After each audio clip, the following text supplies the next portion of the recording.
So hi guys, this is Tanya Tripathi and welcome back to my channel.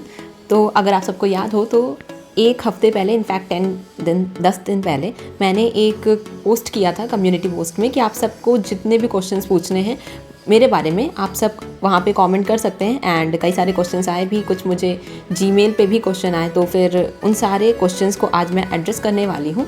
तो I know थोड़ा late हो गया है, 10 दिन हो गए हैं, but today is the day. आज मैं सारे आप सबके क्वेश्चंस के आंसर दे दूँगी, तो इस वीडियो को लास्ट तक ज़रूर देखिएगा, एक भी क्वेश्चन छूटने नहीं पाएगा। तो ठीक है, एक एक करके सारे क्वेश्चंस को एड्रेस करते हैं। सबसे पहला जो क्वेश्चन आया था वो था फैजल शेख का, that do you finish your whole syllabus. तो नहीं, मैंने अभी अपना पूरा सिलेबस नहीं ख़त्म किया है। अगर आपने मेरी लेटेस्ट वीडियो सारी देखी हैं तो आपने देखा होगा कि मैंने अपनी स्ट्रैटेजी शेयर की थी 6 मंथ्स वाली। उसके अगर अकॉर्डिंग देखा जाए तो फेब के लास्ट तक मेरा पूरा सिलेबस ख़त्म हो जाएगा, मेंस और प्रीलिम्स दोनों का मिला के। तो अभी इस पॉइंट ऑफ टाइम पे मेरा पूरा सिलेबस नहीं ख़त्म हुआ है, फेब के लास्ट तक मेरा पूरा सिलेबस ख़त्म हो जाएगा। एंड जो सेकेंड क्वेश्चन है वो मुझे आया है नैन्सी द्विवेदी के नाम से। तो उन्होंने पूछा है दी व्हाट्स योर ग्रेजुएशन, और आप क्या मुझे IAS बनने के बाद भी याद रखेंगी। And you will be like ना जान ना पहचान मैं तेरा मेहमान। तो नहीं, ऐसा नहीं है, मैं आप सबको याद रखने वाली हूँ, wherever I will stand by in future, but it doesn't matter. और मेरा ग्रेजुएशन मैंने BA आर्ट्स एंड ह्यूमैनिटीज़ से किया है। एंड इस पॉइंट ऑफ टाइम पे इसी ईयर मैं ग्रेजुएट हुई हूँ, एंड इस टाइम मैंने MA में एनरोल किया है और पॉलिटिकल साइंस से ही। तो इस टाइम पे मैं MA मास्टर्स कर रही हूँ। सो तीसरा क्वेश्चन है निधि भारद्वाज 1960 से। उन्होंने ये क्वेश्चन किया है कि आप कैसे, how do you manage house hold chores and studies. And I also do my house hold course but did not manage my study. तो टाइम टेबल बनाना पड़ता है, टफ़ होता है, क्योंकि आप एंड ऑफ द डे बहुत ज़्यादा टायर्ड फील करते हो, एग्जॉस्टेड फील करते हो। बट अगर आप अच्छा सा टाइम टेबल बना लो मैनेज करने का, और अगर रोज़ आप एक ही काम कर रहे हो तो आप उसमें परफेक्ट हो जाते हो और वो काम आप बहुत जल्दी कर लेते हो। तो यही मेरे साथ है, खाना बनाने में मुझे सिर्फ 45 to 50 मिनट्स लगते हैं, तो इतना ज़्यादा मेरा टाइम नहीं जाता है वो करने में। और उस बेसिस पे आपको टाइम टेबल बना लेना चाहिए। दिन में वैसे भी मैं बहुत हैवी खाना नहीं बनाती हूँ, सिर्फ रोटी सब्ज़ी या पराठा सब्ज़ी ऐसे ही बनाती हूँ, कभी कभी तहरी बना लेती हूँ। तो इस बेसिस पे आपको एक टाइम का खाना आप हल्का बना सकते हैं, लाइट। और अगर आपको दोनों टाइम बनाना पड़ता है, मेरे लिए है कि मुझे दोनों टाइम नहीं बनाना पड़ता है। शाम को मम्मी ऑफिस से आती है तो वो रात का हैंडल कर लेती हैं, तो इसलिए ये एक प्रिविलेज मिला है मुझे। May be money of you may not be getting this privilege. तो आप सब ये कर सकते हैं कि आप एक टाइम पे हैवी बनाइए और दूसरे टाइम पे आप लाइट बना सकते हैं। तीसरा क्वेश्चन मुझे आया है, इनका यूज़र नेम नहीं दिया है सही से, तो मैं डायरेक्ट क्वेश्चन रीड करती हूँ। Do you have another plan rather than UPSC, like any plan B, and what you will do if you can not crack UPSC, which subject do you prefer the most. तो plan B तो है, and इसीलिए मैंने अपना masters भी pursue किया है इस ईयर पे।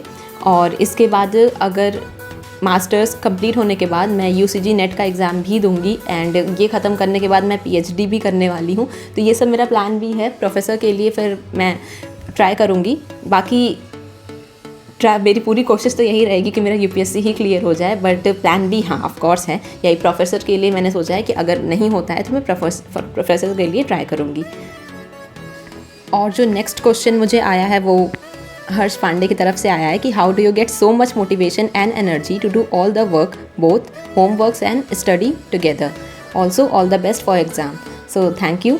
और जो मोटिवेशन और एनर्जी मुझे रोज़ आती है वो मेरे करियर के लिए है, मेरे गोल के लिए है। अगर आप सीरियस हैं अपने गोल के लिए और अगर आपको सच में कुछ करना है लाइफ में, तो आपको मोटिवेटेड रहना पड़ेगा हर दिन। आपको किसी रील को देख के या फिर किसी यूट्यूब वीडियो को देख के मोटिवेटेड नहीं हो सकते, आपके अंदर से वो आना चाहिए, एंड वो डेली मोटिवेशन ही आपको आपके करियर में सक्सेस दिलवाएगा। So yeah that's the key to success. और जो नेक्स्ट क्वेश्चन है वो मुकुल यादव की तरफ से है कि आपने 2025 वाला एग्ज़ाम दिया था, कैसा रहा था। UPPCS 2025 दिया था क्या। तो मैंने 2025 का एग्ज़ाम नहीं दिया था क्योंकि मेरी अभी एज नहीं हुई है। तो इस ईयर ही मैं 21 ईयर्स की हुई हूँ, तो मैं अभी एग्ज़ाम 2026 से ही दे पाऊँगी। तो 2026 में मेरा फर्स्ट अटैम्प्ट होने वाला है। एंड UPPCS 2025 भी इसी रीज़न से मैंने नहीं दिया था। मैं नेक्स्ट ईयर से UPPCS भी देने का सोच रही हूँ। And the next and the last question is hi dear Tanya, ये सारा तरन्नम के तरफ से है, ये ईमेल यहाँ से आया है। एंड आई एम आशना, कैसे हो तुम। मेरे को भी यूपीएससी करनी है विद 1 ईयर प्रिपरेशन, क्या तुम कुछ एडवाइस दे सकती हो पर्सनली कि मैं कहाँ से और कैसे स्टार्ट करूँ एवरीथिंग अबाउट यूपीएससी एग्ज़ाम। मैं गांव में रहती हूँ, सो मेरे लिए काफ़ी डिफ़िकल्टीज़ हैं जिनकी वजह से मैं करना चाह कर भी बहुत कुछ नहीं कर पा रही हूँ। सो क्या तुम मेरी हेल्प कर सकती हो। सो हाय आशना, मैंने आपका यूट्यूब चैनल भी देखा, आप बहुत अच्छा कर रहे हो। अगर आप अपने प्रिपरेशन के रिगार्डिंग शॉर्ट्स या फिर वीडियोस उसमें डालने की कोशिश करो तो आपका चैनल और अच्छे से ग्रो होगा। ऑल्सो अगर आप यूपीएससी की प्रिपरेशन करना चाहते हैं तो आपको बेसिक से स्टार्ट करना चाहिए। अगर आपने एनसीईआरटीज़ कवर कर ली हैं तो अगर नहीं की हैं तो पहले आप एनसीईआरटीज़ कवर करो 6 से लेकर 12 तक, और अगर कवर कर ली हैं तो आप फिर स्टैंडर्ड बुक्स पे जा सकते हो। अगर आपको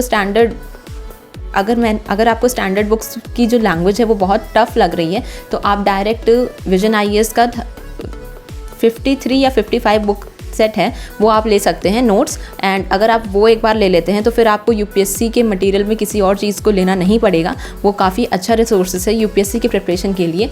मैंने उसे काफ़ी लास्ट में लिया था और मुझे उस बारे में नहीं पता था जब मैंने यूपीएससी की प्रिपरेशन स्टार्ट की थी, बट मुझे काफ़ी लेट में पता चला, लेकिन वो रिसोर्सेज पे ही मैं सिर्फ रिलाई कर रही हूँ। मैंने अब स्टैंडर्ड बुक्स को पढ़ना छोड़ दिया है, तो अगर आप वो रिसोर्सेज एक बार ले लेते हैं तो आप उसी से अपनी तैयारी शुरू कर सकते हैं। वो यूपीएससी के विजन आईएएस के नोट्स हैं, स्टडी मटेरियल हैं, 53 या 55 बुक लिस्ट आती हैं। इस पर मैंने शायद एक वीडियो भी बनाया है, अगर आप चाहें तो वो वीडियो भी देख सकती हैं। तो ऐसे स्ट्रैटेजी के साथ आप अपनी तैयारी शुरू करिए। रोज़ करंट अफेयर्स पे ध्यान देना है और ऑप्शनल भी आप अपना डिसाइड कर लीजिए, उस बेसिस पे ऑप्शनल का भी स्लॉट रोज़ रखिए।